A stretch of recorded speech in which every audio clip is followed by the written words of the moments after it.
Regresamos con más Miradas de Radio. 35 minutos pasaron de las 9 de la mañana. 21 grados hace en estos momentos en la ciudad de Bahía Blanca. Me parece que volvió un poco el calor, ¿no? 31 grados dicen que se pronostica hoy. Lo vamos a estar repasando como todos los días al pronóstico extendido del tiempo.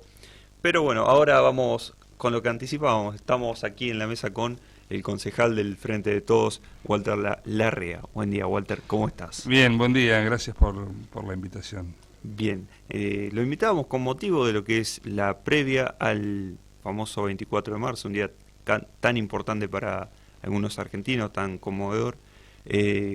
¿Cómo lo encuentra este nuevo día, este nuevo 24 de marzo?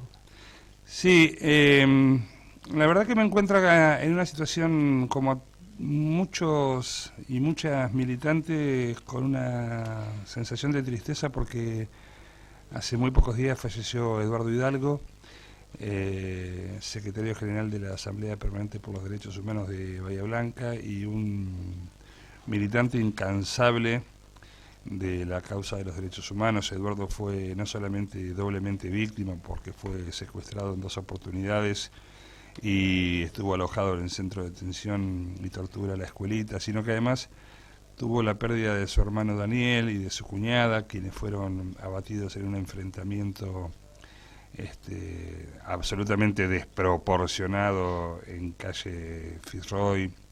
Yo recuerdo haber estado junto con el Tribunal Oral Federal Criminal en la ocasión del primer juicio, visitando el lugar. Yo era abogado querellante, precisamente en representación de la PDH y de la Comisión de Familiares de Víctimas de Viedma. Y nada, bueno, se probó, digamos, la absoluta desproporción del despliegue militar cuando 2 militantes, tanto Daniel como su esposa que estaba embarazada, habían sido ya absolutamente desarmados y no tenían ninguna posibilidad de ofrecer resistencia. Bueno, Eduardo fue un militante junto con Ernesto Malicia, también muerto hace algunos años, muy incansable con esto. Muy cabrón Hidalgo en sus maneras, muy firme en sus convicciones. Conmigo tenía momentos donde nos amábamos profundamente y donde nos rajábamos a puteadas. Y nada, bueno, como primera medida eso. Después, digamos, este 24 de marzo yo siempre digo lo mismo, cada año que pasa, tiene que servir como un disparador esta fecha para pensar, para reflexionar, para recordar y para darnos cuenta de que el accionar de la dictadura cívico-militar no fue solamente, y vaya consecuencia, ¿no? Pero no fue solamente la desaparición de los 30.000 compañeros que faltan, y no viene a cuento si son 30.000, 27.400, 32.000, digamos, esta cosa de poner en tela de discusión el número me parece una barbaridad, sino ver cómo las consecuencias de ese modelo económico que pergeñó la dictadura se han prolongado en el tiempo y cómo la sociedad argentina del 76 al 83 y la sociedad argentina actual sigue siendo víctima de esas prácticas totalitarias y del terrorismo de Estado. ¿Un industricidio crees que sucedió el 24 de marzo del 76? Absolutamente,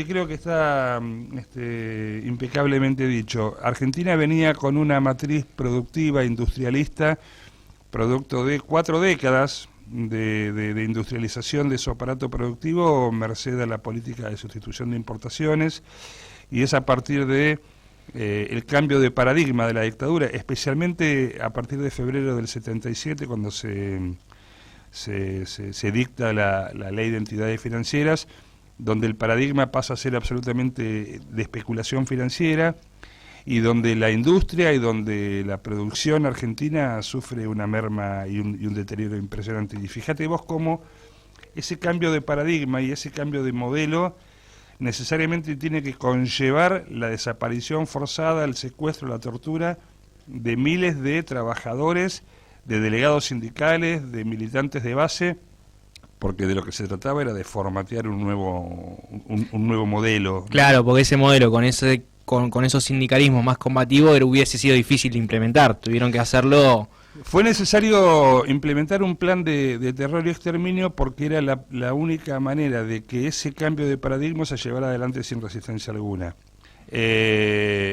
En tal sentido, el movimiento obrero, la clase trabajadora, fue absolutamente víctima de estos planes de exterminio. Planes de exterminio que ya ha quedado absolutamente probado, incluso en sede judicial, que se trató de un genocidio. A veces empleamos la palabra genocidio cuando nos queremos referir así a acciones del Estado que son muy cruentas y muy crueles. En esto es técnicamente un genocidio porque es el intento de un grupo armado, con control del Estado, de suprimir la identidad de otro grupo nacional. Y en tal sentido yo recuerdo que el fiscal Cañón siempre ponía de ejemplo el tema del secuestro de niños como una manera de apropiarse de parte de esa población vencida, de esa población a la cual se ataca. El industrialicidio significó precisamente eso, y además conllevaba la necesidad de un formateo y un nuevo diseño de toda la estructura de la sociedad, en lo cultural, en lo deportivo, en lo religioso, en lo jurídico, en lo educativo, y todo eso necesitaba atacar, desaparecer, eliminar al sector más dinámico de la sociedad y aquel que siempre está en condiciones de ofrecer mayor capacidad de resistencia, que es la clase trabajadora. ¿Esto implica que todo el campo sindical fue víctima? No. Por supuesto que hubo actitudes claudicantes de dirigentes sindicales, hubo actitudes entreguistas, un sector, digamos, de lo que era el movimiento obrero acompañó a los pocos meses del golpe a una delegación de la dictadura a la reunión anual de la OIT. Ahora, estas conductas claudicantes no alcanzan a, y no empecen a que el objetivo y que el sujeto histórico, digamos, que se quiso atacar fue la clase trabajadora y su capacidad de resistencia. Una clase trabajadora que incluso, producto de la acción propia del movimiento obrero y de las políticas del peronismo a partir del año 45, había logrado, y con orgullo hacía flamear esa bandera, un altísimo grado de conciencia política y de organización política, que si uno lo compara con otras realidades de América Latina e incluso del mundo, llama la atención un sindicalismo y un movimiento obrero capaz de generar estructuras de educación, de salud, de recreación. Bueno, ese fue el modelo, digamos, que la dictadura vino a destruir, que no solamente lo viene a destruir a partir del 24 de marzo del 76, sino que esta intención de abortar cualquier posibilidad de desarrollo económico y de desarrollo de bienestar para la mayoría del pueblo argentino ya viene desde el 55. Desde el 55. Yo ayer comentaba en una charla que tuvimos respecto a estos temas, nosotros tenemos, el pueblo argentino y los peronistas tenemos los fusilamientos de los basurales de José León Suárez en el año 56, en ocasión del levantamiento del General Valle. Nosotros tenemos en el año 61 el primer o uno de los primeros desaparecidos, figura nefasta si las hay, que es Felipe Vallese, militante de la Juventud Peronista de la Unión Obrera Metalúrgica. Hay toda una precuela que por supuesto que el 24 de marzo asume quizás la máxima expresión del horror, del escarnio, de la vejación, pero que tiene continuidad con un proyecto que incluso lo podríamos remontar a la persecución de las montoneras federales en el siglo XIX, el Chacho Peñalosa, la persecución de los anarquistas y sindicalistas y socialistas que vienen en los primeros años del siglo XX, y la chusma ultramarina. La chusma ultramarina, la ley de residencia, la Liga Patriótica, en el 45, que se lo denomina el aluvión zoológico, y esos negros cabecitas que vienen a meter las patas en la fuente. Quiero significar con esto, hay en todo el derrotero de la historia argentina una construcción del otro, una construcción del enemigo que asume diferentes denominaciones. Fíjense ustedes que la persecución a los militantes del año 76 no son combatientes, son delincuentes subversivos, ¿no? Ni siquiera se le otorga la entidad de militantes. Son delincuentes subversivos a los cuales, como somos occidentales y cristianos, debemos combatir, debemos eliminar. Por supuesto que una mentira que únicamente se la podía tragar y la podía manifestar el ultramontano de Videla, porque en realidad detrás de ahí estaba el inefable Martínez Dios y todo su séquito, que fueron los que implementaron el plan económico de la dictadura. Ahora, mencionaba la historia del peronismo, pero también no hay que negar que del 73 al 76 gobernó el peronismo y también tuvo sus deficiencias y sus errores que llevaron a esa época violenta, que uno no entiende cuando ve uno con esta edad que mira los libros y ve estadística que uno dice Argentina 5% de pobre. ¿Cómo un país con 5% de pobre tenía esa discusión política con un grado de violencia importante? O sea, el peronismo ha tenido responsabilidad en el 73 también, que lleva, sin justificar obviamente, pero que lleva ese derrotero del 76. No, por supuesto, hay una disputa del escenario político que se profundiza a partir del 1 de julio del 74, cuando fallece Perón, y que tiene que ver con, indudablemente, errores en el sentido de la corriente o de la línea de la que yo me siento tributario, que es de la izquierda del peronismo, de la juventud peronista, de las organizaciones revolucionarias, que por supuesto que tienen una responsabilidad en el recrudecimiento de una disputa violenta en el campo de la política. Ahora, la irrupción del golpe de Estado no tiene que ver con esas tensiones que incluso se dirimen violentamente. Tienen que ver con que desde el triunfo del 11 de marzo del 73 y la asunción de Cámpora el 25 de mayo de ese mismo año, ya las centrales del pensamiento económico único y del pensamiento único ya vienen trabajando para instaurar este golpe. Viene el 11 de septiembre del 73 en Chile. Bueno, fíjate que vos decías, con ese nivel de disputa violenta, incluso entre la AAA, organizaciones más combativas del espacio sindical y demás, Argentina tiene un 4% de pobreza, los trabajadores tienen un 47% de participación en la distribución de la renta, la deuda externa es del orden de los 6.000 y pico de millones de dólares y termina en 43.000 luego del 83. Sí. Y cualquier circunstancia, cualquier situación de disputa política, aun aquellas que nos pueden parecer más cruentas, nunca se van a solventar y resolver por un golpe de Estado que elimina no solamente toda la violencia existente para homogeneizarla y monopolizarla de parte del Estado, sino que aplica un régimen del terror donde precisamente, y a esto era lo que finalmente me quería referir, resulta ser la sociedad en su conjunto la víctima, aun aquellos que no tienen ningún tipo de contratiempo, llamémosle, no son secuestrados, no son asesinados, no son desaparecidos, no son torturados. ¿Y por qué digo esto?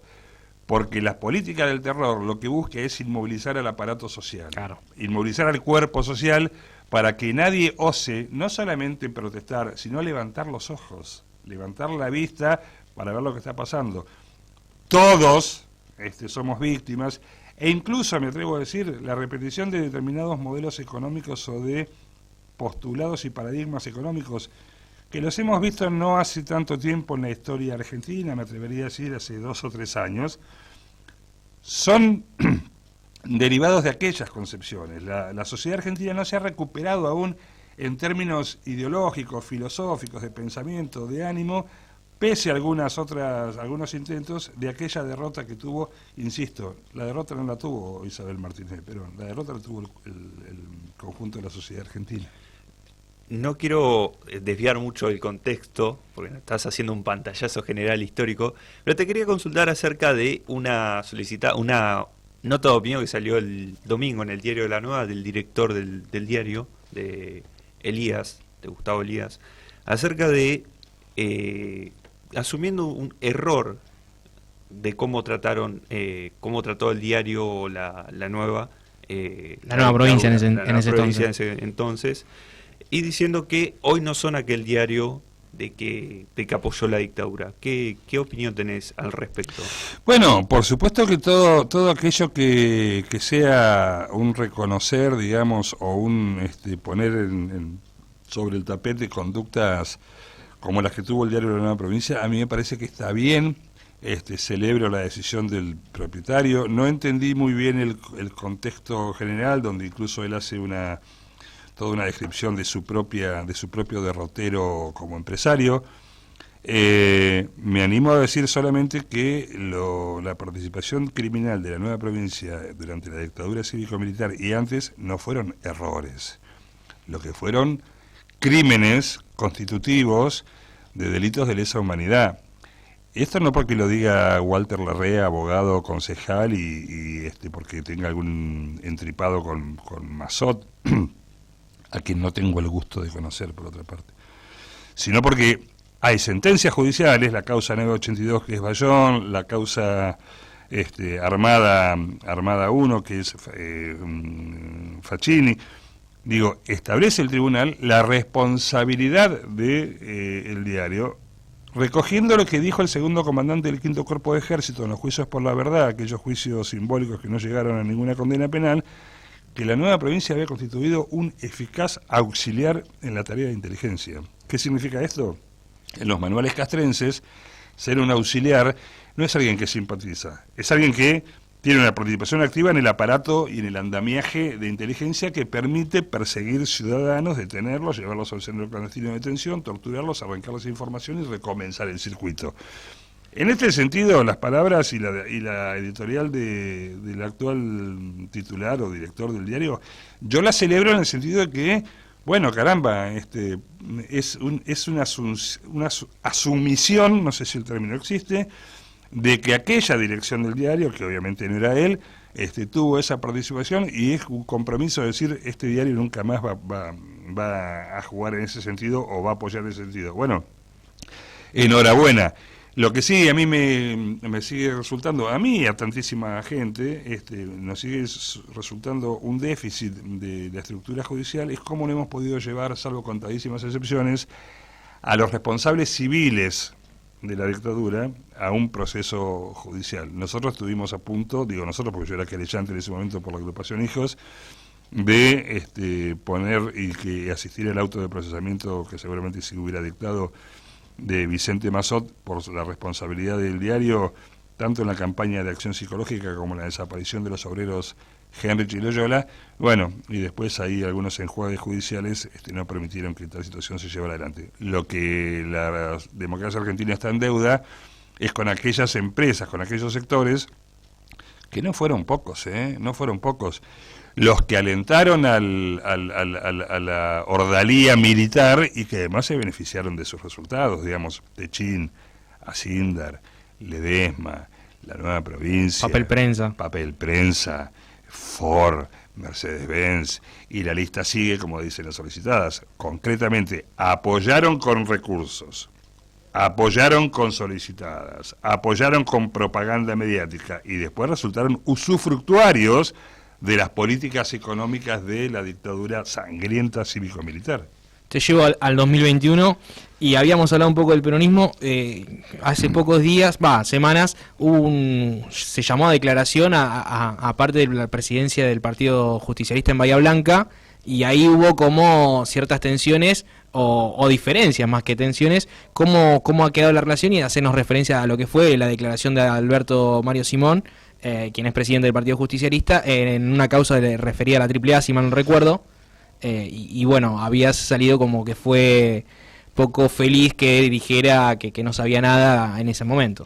Sí, fue en el marco de la causa que está teniendo culminación en estos días, de la causa en la que se investiga la existencia, la asociación ilícita y la responsabilidad criminal de la banda paraestatal AAA en Bahía Blanca, que las dos máximas autoridades del Partido Justicialista de la ciudad, Mario Simón y Hugo Álvarez, concurrieron a declarar en calidad de testigos de cargo, se les llaman, o testigos de concepto, donde lo que la defensa busca es elaborar un buen concepto de sus defendidos, digamos, ¿no?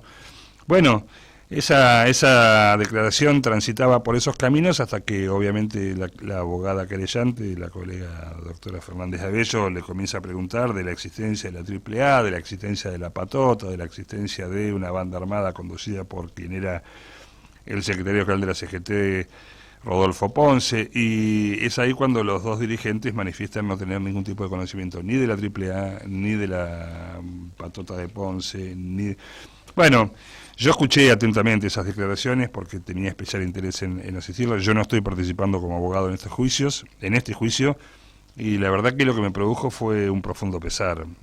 Primero porque nadie de nuestra edad, digamos, aún después, aunque no haya asistido como testigo directo de los hechos, puede negar la existencia de un aparato paraestatal que tanto tenía sede en la CGT como en la Universidad del Sur bajo el rectorado de Remustetu, que esa banda paraestatal asoló y persiguió y torturó y hasta eliminó, digamos, a militantes sindicales, a militantes políticos, a jóvenes, a estudiantes, a chicas, a muchachos, sino que esa conducta que se está investigando en la sede judicial es la antesala insoslayable y necesaria de lo que fue después el golpe de marzo del 24 de marzo del 76, en la que conspicuos dirigentes del Partido Justicialista, me atrevo a decir Víctor Benamo, me atrevo a decir Chiche Carcedo, que era el presidente del bloque del Frejuli en el Consejo Deliberante, me atrevo a decir Jorge Wallenberg, que era el presidente del Consejo Deliberante, digo, no eran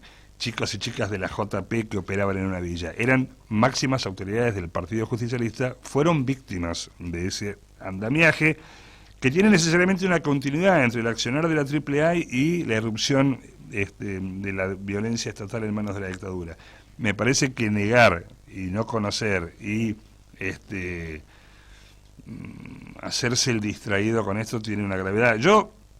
Una gravedad supina tiene. Yo la verdad que me manifesté, conozco a los dos dirigentes, tanto a Simón como a Álvarez, yo no tengo ni cargo en el Partido Justicialista, ni milito dentro del Partido Justicialista, soy peronista de toda mi vida, digamos, pero he transcurrido por otros andariveles. Los conozco, son personas que, por supuesto, yo no tengo duda, digamos, de cuál ha sido su participación en todos estos procesos, no tienen nada que ver con nada de esto. Lo que digo, es que las máximas autoridades de una de las expresiones político-partidarias más castigadas por la dictadura, como es el peronismo, no pueden, no deben o pecan de una ingenuidad absoluta en el mejor de los casos y en el peor de una conducta un tanto aviesa, no pueden negar la existencia de estas organizaciones criminales que tanto daño le hicieron al conjunto de la militancia. Me parece. Incluso yo lo hablé con uno de ellos a posteriori. Te iba a preguntar justamente, ¿pudiste dialogar con ellos luego de...? Yo lo hablé telefónicamente con uno de ellos y personalmente con Simón, donde él me manifestó que la verdad que se sentía muy abochornado, muy mal. Él en realidad era un joven empleado telefónico en los años 74, 75, 76. Yo le dije, mirá, bueno, yo tampoco tenía, por mi edad tampoco trabajaba ni militaba, pero digamos, uno conoce, uno lee, uno mira, uno conoce los testimonios de los compañeros, uno conoce lo que ha pasado, lo que ha sido el sufrimiento de tantos trabajadores, de tantos militantes, de tantos dirigentes, de tantos jóvenes, chicas y muchachos. Bueno, en ese sentido, me parece que hay ahí un debate no saldado, que bueno, ¿cómo lo resolverá el Consejo del Partido Justicialista? No lo sé. Pero que creo que en todo caso también amerita un debate de quienes abrevamos en esas aguas, ¿no? ¿Ha sido firmante de la declaración de Máximo Kirchner como presidente de Buenos Aires, sí, en la PJ bonaerense? Sí. Porque ahí me imagino también se disputa un poco ese debate. Sí, a mí en lo personal me parece que el Partido Justicialista hace bastante tiempo que viene necesitando de una especie de aireación, ¿no? Hay que abrir las ventanas para que entre el aire, para que remueva algunas... ¿Kirchner es abrir el aire, Walter? Abrir las ventanas. Sí, bueno, Kirchner y los acompañantes que tenga, digo, a veces la sensación del Partido Justicialista es que es una suerte de sarcófago, es una especie de superestructura, mausoleo donde las fotos de Perón, de Evita, las cosas del 45, digo, estamos en el siglo XXI, ¿no? 21, sí. Dicen. Año 21, con una pandemia. Siglo XXI. Digo, los partidos políticos que están reconocidos constitucionalmente a partir de la reforma del 94 como las herramientas imprescindibles del ejercicio de la democracia, tienen que tener una renovación y una modernización. Cuidado, modernización no es que aparezcan 4 gurúes expertos en comunicación a decir por Twitter lo que hay que hacer, pero digo, hay que meterle vida, hay que meterle sangre nueva, hay que meterle pibas y pibes jóvenes, que los hay, por supuesto, hay que abrir para que entre la luz, para que entre el sol, para que entre el aire, para que remueva. Yo todavía entro al Partido Justicialista en alguna ocasión y veo la foto de Menem. Bueno, y alguien me dijo, che, es un presidente constitucional. Y sí, lo es, pero la verdad que es uno de nuestros forúnculos, digamos. No representa al Pero está peronismo. bueno tenerlo también, porque es decir, bueno, sumamos también nuestra historia. Sí, pero si lo haces como asumiendo algún grado de responsabilidad histórica, si bueno. si lo pones con candelabros Bueno, abajo, cada uno y verá cómo lo quiera poner. con luces de neón y No lo vi. y dos tipos haciendo tachín, más que asumir la... Bueno, Pero tampoco saquemos de la foto a alguien porque es un presidente que fue elegido y apoyado pero está dos bien, veces. Lo que digo, por supuesto, pero lo que digo es que esa simbología expresa toda una concepción. Claro, sí. Nosotros tuvimos que llevar un cuadro de Néstor Kirchner, otro presidente constitucional, porque no había.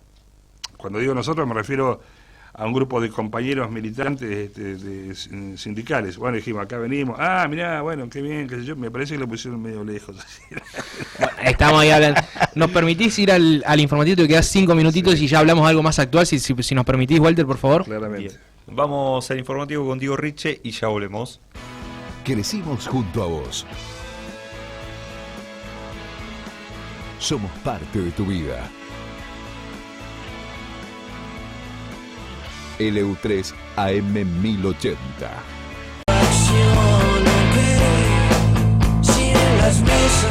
Regresamos con más Mirada de Radio. 8 minutos pasaron de las 10 de la mañana, 21 grados hace en estos momentos en la ciudad de Bahía Blanca, y nosotros seguimos aquí en la mesa junto al concejal Walter Larrea, charlando un poco. Yo le hago una pregunta. A ver.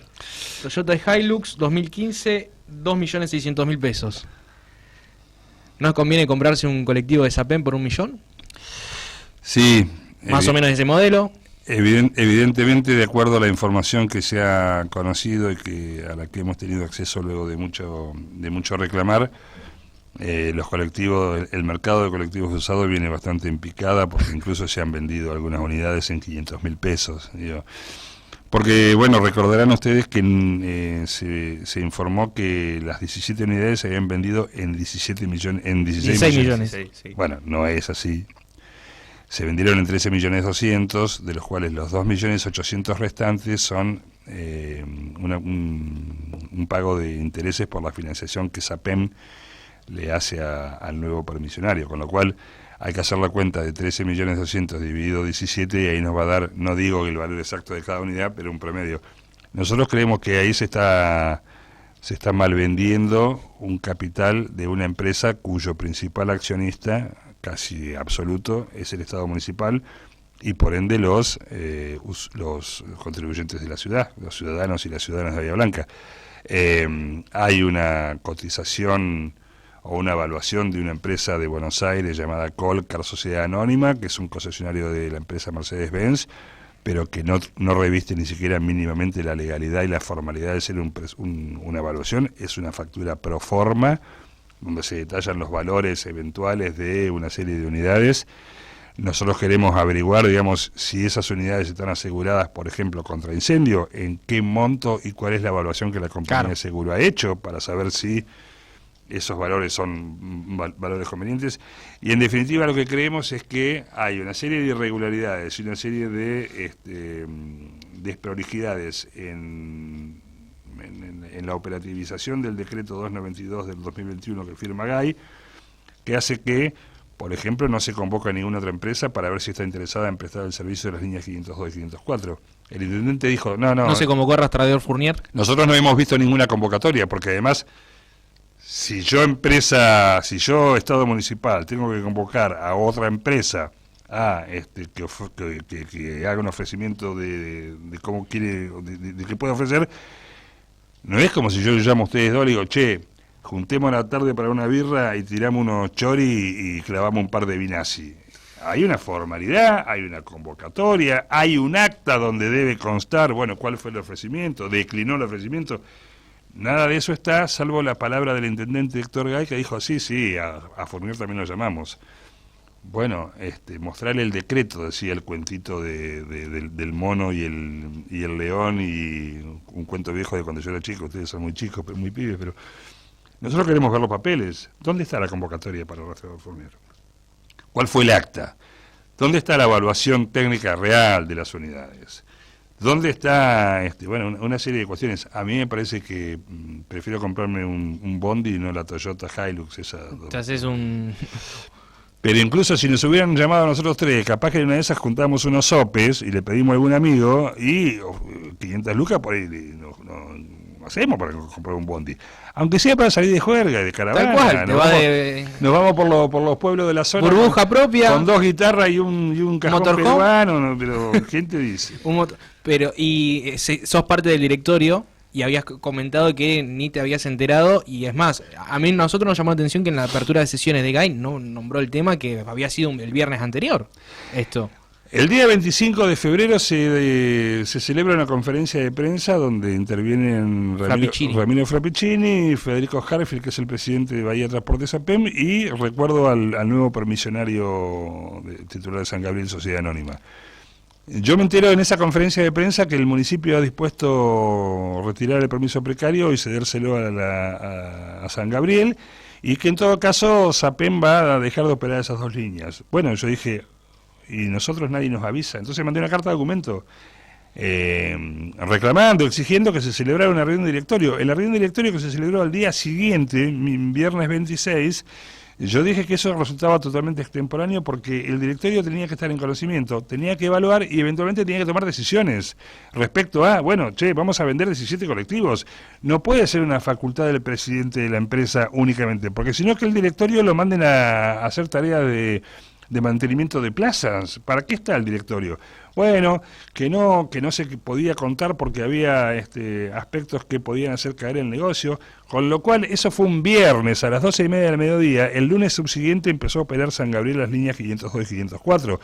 La verdad que, más allá de la ironía, la manera en que el accionista principal se manejó con el directorio, incluidos sus propios directores, porque acá vemos directores que respondemos al accionista principal, hay 2 directores que responden al capital privado, que es el polo tecnológico, y todos manifestamos que nos habíamos enterado por la conferencia de prensa.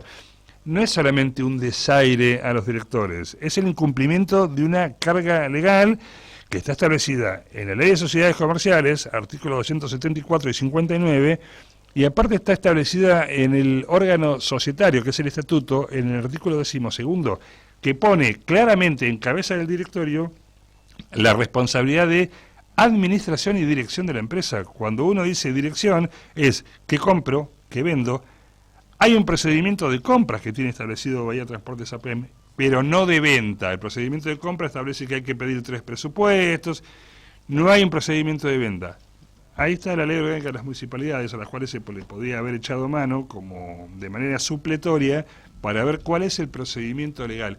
Porque hay un concepto que es fundamental y que la audiencia tiene que entender. Si yo, empresario, Walter Larrea, decido malvender mis bienes, en todo caso me lo cuestionará la familia. Privado, claro. El problema es cuando la eventual malventa y discrecionalidad del manejo de la cosa pública es con cosa pública y con bienes del Estado. Ahí tenemos una dificultad. Claro. Para ir cerrando, nos comentaste fuera del aire que te habías vacunado. Sí, yo me inscribí para vacunarme el día 25 de diciembre por la aplicación de la provincia de Buenos Aires, y hace una semana atrás... Estabas con Papá Noel... yo el 26, me acordé. Sí, yo entro en el grupo de riesgo de menores de 60, pero con patologías previas. Yo tengo una enfermedad cardiovascular y bueno, me llegó por la aplicación la confirmación, y hace unos días atrás me puse la primera dosis. ¿Crees que Cambiemos quiso ser una jugada que le salió el tiro por la culata cuando buscó si en el Frente de Todo hubo irregularidades en la vacunación, al menos a nivel local, y se terminó saliendo que fue Nidia Moirano, senadora, quien también había sido inoculada con la vacuna?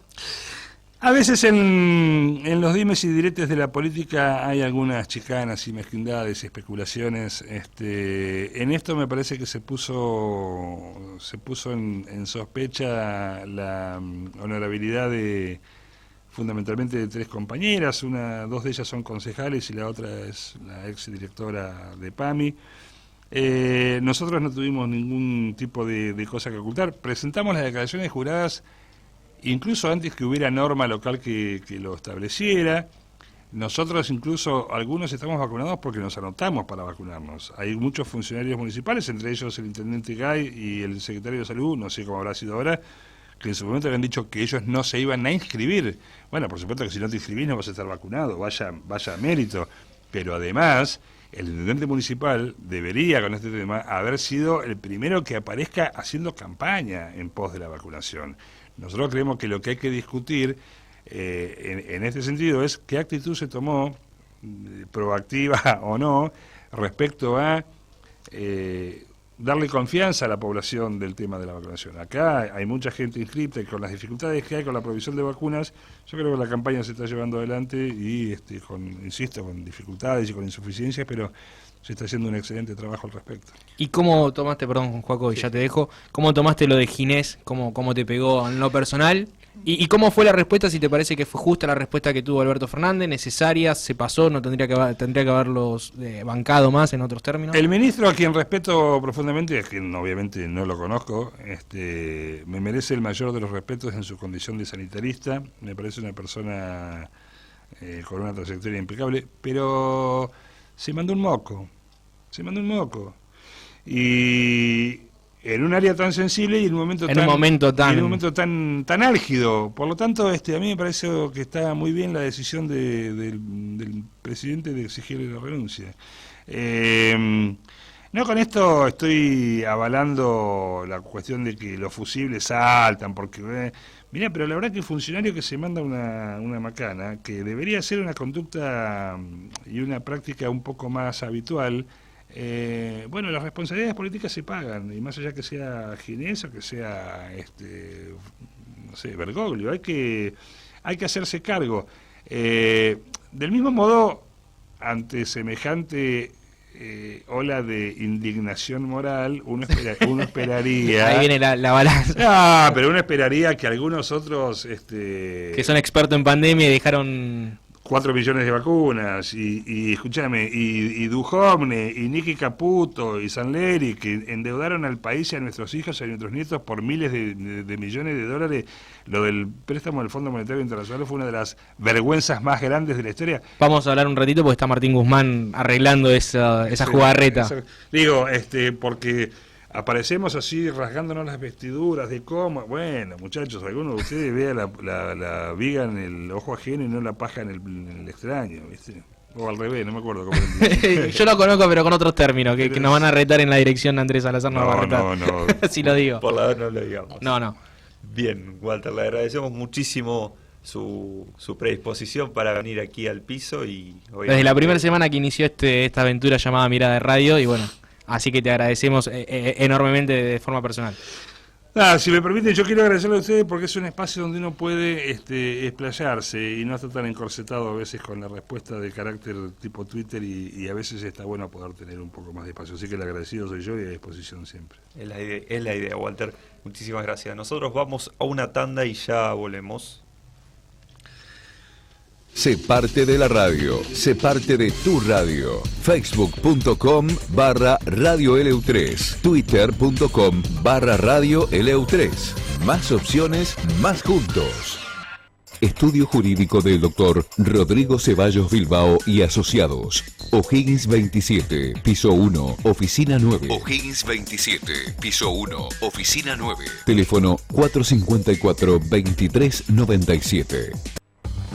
Paga tus facturas con el botón de pago de Edes. Ahora podés abonar tus consumos mensuales desde sucursalvirtual.infoedes.com y a través de nuestra app Edes Móvil. Es muy fácil. Te registrás por única vez, vinculás uno o más suministros y pagás las facturas que quieras. Podés pagar en cualquier momento del mes, hasta habiendo recibido el aviso de suspensión o con suministro cortado. Pagar con Edes es fácil.